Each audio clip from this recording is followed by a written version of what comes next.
Pote Bandeko, Liman Talk About. Comme vous avez vu dans le titre, j'ai fini à la police de Shanghai. C'était catastrophe. En tout cas, je m'étais dit de ne pas garder cette histoire pour moi-même. Je vais la partager sur YouTube, Facebook, Instagram. Du coup, je mettrai tous les liens dans la barre d'infos.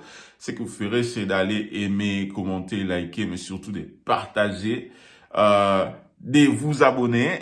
N'oubliez pas de vous abonner. Hein. Abonnez-vous pour me soutenir. Merci de vous abonner. Merci. OK.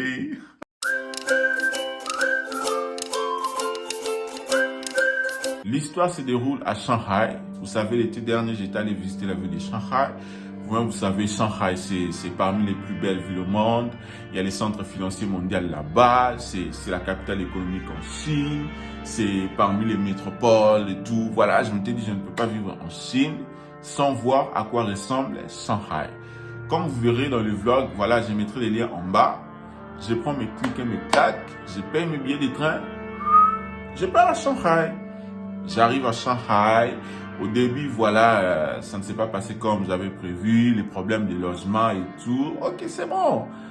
Le deuxième jour, je devais aller voir les Hanfulu. Vous savez, les Hanfulu, se trouve dans la concession, l'ancienne concession française. Vous savez, à l'époque, c'était à l'époque coloniale, voilà. Il y avait des Français qui s'étaient installés à Shanghai. Il y avait vraiment beaucoup des expatriés qui vivaient là-bas. Du coup, jusqu'à aujourd'hui, ils ont conservé l'architecture, les quartiers. Aujourd'hui, c'est l'un des quartiers résidentiels dans la ville de Shanghai. Du coup, c'était magnifique. J'étais là-bas, j'ai marché toute la journée, j'ai pris des photos. Après, j'avais quitté la concession française pour voir des Bound.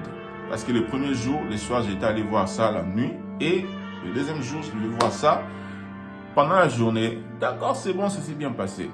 Et le même jour-là, je devais quitter l'hôtel où j'étais logé. Je devais quitter l'hôtel. Du coup, je devais rentrer tôt parce qu'on m'avait dit je vais sortir avant 20h. Normalement, c'est avant 15h, mais ils avaient poussé pour moi, vu que c'était ma première fois. Ils ont poussé pour moi avant 20h. Ok, c'est bon. D'accord. Je suis allé, j'ai visité et tout. Du coup, il y avait de l'embouteillage, il y avait tellement de monde. Vous savez, en Chine, pendant les holidays, pendant les vacances, les villes phares, il faut choisir des moments où y aller. Il faut choisir des dates précises, voilà. Parce que si vous choisissez vraiment des dates qui sont collées, hein, juste quand les vacances commencent, vous partez dans cette ville, frère, vous n'allez rien faire. Et la pluie, la pluie. Donc, mes vacances s'est bien déroulé à Shanghai, mais ce n'était pas exactement ce que je voulais. C'est pour cela, je vais donner un conseil. Si vous voulez aller voyager quelque part, il faut vraiment vérifier la météo, les dates. Ah, il faut vraiment, il faut se donner à fond en fait pour vraiment réaliser votre voyage. Moi, je me suis dit, ok, j'ai pas, j'avais oublié, il faut regarder ça. Ok, c'est bon. D'accord. Du coup, j'ai visité Shanghai, je devais maintenant rentrer à l'hôtel. C'était vers 17h, je devais rentrer à l'hôtel, prendre mes bagages. Il n'y avait pas de taxi, c'est très difficile de prendre un taxi en commun à Shanghai. C'est très difficile. Je me suis dit, ok, il y a des vélos qui sont là, je vais prendre les vélos et rentrer. La distance était, pour ceux qui vivent à Kinshasa, je dirais, c'est quitter la gare centrale jusqu'à Bandal. Ok, j'ai pris le vélo. Du coup, je devais regarder le map en fait. Je devais regarder les maps, la direction parce que je ne savais pas. Parfois, j'avais peur d'arriver en retard. Du coup, je devais vérifier à tout moment mon map avec mon téléphone. Du coup, avec le vélo, vous savez les trucs là du devant là, les pochettes là du vélo là, j'avais eu mon sac. Hein, mon petit sac, j'avais mis ça devant et j'avais mis mon téléphone avec les maps là et tout. Ok, à chaque fois, je vais stopper pour regarder les maps et continuer ma route. D'accord, c'est bon.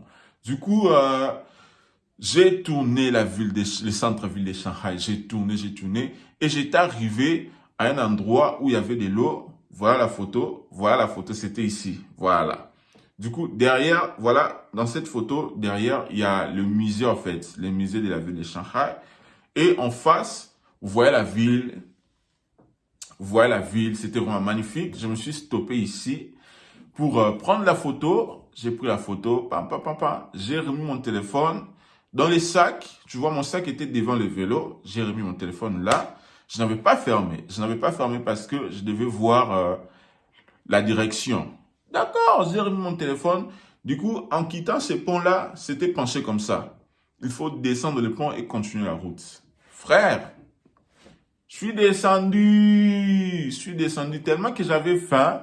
J'ai vu un fast-food à côté là, je me suis dit non, je dois stopper et vite manger et continuer ma route. Parce que en arrivant à l'hôtel là-bas, ce que je ferai, c'est prendre mes bagages et sortir. Je me suis arrêté là pour entrer dans le fast-food manger. Je suis descendu du vélo. Je regarde mon téléphone. Le téléphone a disparu. Le téléphone a disparu. Et il y a un poupo la sac. Na fungoli, il n'y a pas de téléphone. Il n'y a pas de téléphone. Dans le sac là, il y avait mes boots. Il y avait mes boots parce que si vous regardez sur mon Instagram, vous verrez que j'avais porté des boots. J'avais ramené 2 paires de chaussures, mes baskets normales et mes boots. Parce que mes boots là, c'est avec ça que je prenais des photos et tout. Du coup, en revenant, j'avais enlevé mes boots. J'ai mis ça dans ce sac. J'ai porté mes baskets normales. J'ai ouvert mon sac. Na pour les boots, téléphone est zaté. Téléphone est zaté. Heureusement, il y avait la pochette de mon passeport. Et dans cette pochette-là, il y avait mes cartes de crédit dedans. C'est bon. Et le téléphone a disparu. Je me suis dit, Seigneur, qu'est-ce qui se passe? Du coup, devant ce fast-food-là, les travailleurs, tellement qu'ils me voyaient, j'étais en train de paniquer et tout, j'ai fouillé mon sac. Ils sont sortis pour me demander qu'est-ce qui ne va pas. Ils m'ont fait entrer dans le fast-food. Je leur ai expliqué et tout. Je viens juste de là. En fait, quitter le pont là jusqu'au fast-food, c'était combien de minutes? 5 minutes. 5 minutes. Il n'y a pas mon téléphone. J'étais dans cet endroit-là, j'ai pris juste la photo, je suis venu ici. Il n'y a pas mon téléphone, le téléphone a disparu. Seigneur, vous savez, en Chine, on fait tout avec le téléphone. On fait tout avec le téléphone. Et moi, je ne vis pas à Shanghai. Je ne vis pas à Shanghai, je vis à Harbin. Harbin, c'est au nord de la Chine. Shanghai, c'est au sud. C'est au sud. Qu'est-ce que je veux faire? Qu'est-ce que je veux faire? Et je devais rentrer à l'hôtel, prendre mes bagages. Parce que malheureusement, mes bagages étaient restés là-bas. On va arriver. Les travailleurs de fast-food là sont sortis pour m'aider. Voilà, on a commencé à chercher. On est même rentré jusqu'au pont là où j'avais pris la photo. Il n'y a pas de téléphone. En ce moment-là, je me disais, non, je ne peux pas paniquer. Non, je ne peux pas perdre mon téléphone. Parce que sans mon téléphone, je ne peux pas, voilà, payer les billets de train. Sans mon téléphone, je ne peux pas prendre les taxis. Sans mon téléphone, je ne peux pas manger. Je ne peux rien faire. Donc là, ça devient sérieux. Les travailleurs là m'ont aidé à appeler. Mais lorsqu'on appelait, le téléphone sonnait. Le téléphone sonnait. Rien ne se passe. On a marché. On est revenu, Je me suis dit, on doit d'abord essayer de chercher mon iCloud. Vous savez, voilà, ceux qui utilisent les iPhones, les MacBooks, vous savez. On a essayé. Rien. Mais je me souviens, mon téléphone était à 8%. Et je devais aussi stopper, voilà, dans ces fast-food là pour charger rapidement et manger aussi. Rentrer dans mon hôtel, surtout que j'avais le vélo, j'avais l'assurance. Oh, on ne trouve pas les téléphones. Du coup, je me suis dit, aidez-moi à payer la police. J'ai rien d'autre à faire qu'à payer la police. Si mon passeport était perdu, là, ça allait être quelque chose de grave. Mais j'ai mon passeport là, aidez-moi à payer la police. On va retrouver ce téléphone. Vous savez, en Chine, il y a des caméras partout. Donc, la police pourra m'aider à retrouver mon téléphone. En attendant que la police arrive, tellement que j'étais paniqué. Donc, j'avais la trouille, Seigneur, je vais rentrer dans ma ville comment? Je vis au nord, je n'étudie pas à Shanghai, qu'est-ce que je vais faire? Tellement j'étais fatigué. Les gens de fast-food m'ont donné la nourriture. Vous savez, les Chinois, quel enthousiasme, quelle générosité. Les travailleurs là paniquaient même pour m'aider à retrouver mon téléphone. Je leur disais, je viens du Congo, je vis à Harbin, je ne vis pas à Shanghai. Heureusement, j'avais aussi la carte de mon hôtel. Hein. J'avais mis ça dans la pochette du passeport. Je leur ai montré, j'ai vu dans cet hôtel et tout. Et aussi, ils étaient paniqués. Mais qu'est-ce que tu vas faire? Ici, tout se passe avec le téléphone. On n'a rien trouvé. Les policiers sont venus là, j'ai expliqué aux policiers. Mon chinois même ne sortait plus de la bouche. Tellement que j'ai paniqué. Sans les téléphones, tu vas faire comment? D'accord, c'est bon. Ils m'ont dit, ok, on va aller à la poste de la police. Mais, vu que j'ai appelé aussi mon téléphone, on appelait, mon numéro était resté dans le téléphone de ces travailleurs-là de fast-food. Lorsque nous, on est partis à la police, et ils sont restés là à appeler. Nous sommes allés à la police. Là, c'était déjà vers 19h. 19h. En même temps, j'ai pensé à mes bagages qui étaient à l'hôtel. Je me suis dit, Seigneur, c'est fini. C'est fini. Même si je dois appeler ma famille, je vais appeler comment? Je vais appeler mes professeurs. Comment? Je vais appeler mes amis. Comment? Je suis allé à la police, j'ai expliqué, j'ai signé des papiers. Ils m'ont fait signer des papiers, remplir ceci, remplir ceci, remplir ceci. Les policiers m'ont dit, ok, c'est bon, nous allons aller chercher. Et les policiers là, beaucoup ne parlaient même pas mandarin. Ça me dépasse. Personne ne parlait anglais. Personne ne parlait mandarin. Je ne sais pas s'ils faisaient exprès. J'ai dit, ok, j'ai tout écrit là. Ils ont dit, attends. On va aller chercher le téléphone pour toi. Mais personnellement, je me disais, on me l'a volé, c'est fini. On a ramassé ça, si c'était tombé ou on a déjà ramassé, c'est fini. Donc moi, on va m'escorter. On va m'escorter ici. Je suis resté à la station de police. Je suis resté. 19h, 20h, 21h, 21h30 et je vois un livreur entrer à la station de la police avec mon téléphone. Mais vous savez, pendant ce temps-là que j'attendais, j'ai prié, hein, j'ai intercédé. Seigneur, souviens-toi de moi. Seigneur, souviens-toi de moi.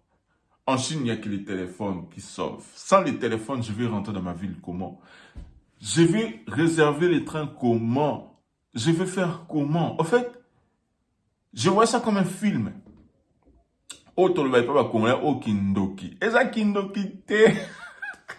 Le livreur va nous relater, c'est pendant qu'ils s'étaient stoppés pour les feux rouges, il attendait les sonneries de l'iPhone. Ils ne comprennent pas, il y a un téléphone qui sonne ici.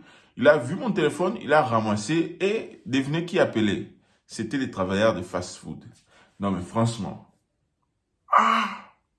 Les travailleurs de fast-food appelaient. Lui, comme il avait des colis à livrer, il est parti livrer. Après, il a décroché le téléphone. On dit décrocher ou raccrocher. Ah, pardon, Abosane. I am dit téléphone.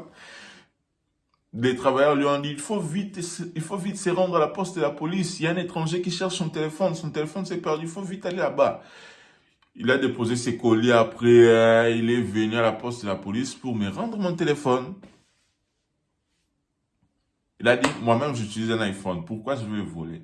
Quand ils m'ont dit que c'est pour un étranger, franchement, j'ai pris la peine de venir jusqu'ici. Et voilà, c'est ça ton téléphone. Je lui ai remercié comme pas possible. Je lui ai remercié. Merci beaucoup, merci beaucoup, merci beaucoup. Et il y avait des égratignures parce que voilà, voiture et Nyata Kango, mais ce n'était pas grave. Après, le chef de la police m'avait dit, bon, comme il t'a aidé, il faut quand même agir, il faut quand même donner quelque chose. En plus, c'est un livreur, il est venu encore te livrer ton téléphone. Il faut quand même lui donner quelques sommes. Voilà, il a dit, bon, peu importe l'argent que tu vas me donner, ce n'est pas un problème. Et j'ai attendu que mon téléphone, c'était même bloqué, hein, c'était même bloqué. Vous savez, l'iPhone, ça bloque pendant 1 heure, pendant 30 minutes, mais pour moi, c'était pendant 1 heure. On a attendu, après 1 heure, le téléphone s'est ouvert. Et voilà, je lui ai donné 50 yuan. Voilà, j'ai attendu mon téléphone s'est rechargé. Après, déjà, pour mes bagages qui étaient à l'hôtel, c'était trop tard. Je suis arrivé à l'hôtel, la porte a été fermée. Ils m'ont dit, bon, tu ne vas pas récupérer tes bagages, il faut payer la chambre. Je dis, ok, c'est bon, j'ai payé la chambre, ouais. J'ai dormi encore. Après, le lendemain, j'étais allé visiter les musées. Voilà, après, j'ai pris le train. Je suis rentré dans ma ville. En tout cas, c'est une leçon. C'est une leçon surtout pour nous. Moi, j'ai l'habitude de voyager seul. Hein? Je voyage avec personne. Je pars souvent seul. Il faut faire très, très attention. Il faut toujours se protéger. Hein? Il faut se protéger. Même si vous êtes nombreux, il faut toujours faire très attention. Surtout qu'à Shanghai, je ne sais pas s'il y a les consulats de la République démocratique du Congo à Shanghai. Je ne sais pas. Je ne suis pas au courant. Et là même, je ne pouvais même pas aussi contacter les Congolais de Shanghai parce que tout est dans mon téléphone. Je n'avais pas un carnet à côté. Non, rien, rien. En Chine, les téléphones est roi. Tout se trouve dedans. C'est pour ça même quand vous voyagez quelque part, ayez au moins 3 téléphones, hein, 4 téléphones, ouais, des powerbanks à côté parce qu'on ne sait jamais. On ne sait jamais.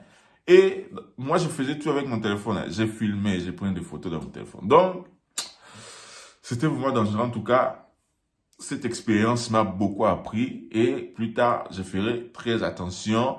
J'essaierai encore d'être voilà, d'être rigoureux envers moi-même. En tout cas, voilà l'histoire que je vais vous relater. Et voilà, je suis très content de partager cette histoire avec vous. Et j'espère qu'il y aura encore d'autres histoires à relater. Hein? Mais n'oubliez pas de vous abonner. Merci de vous abonner à ma chaîne. On se retrouve à la prochaine vidéo. Liman Talk About.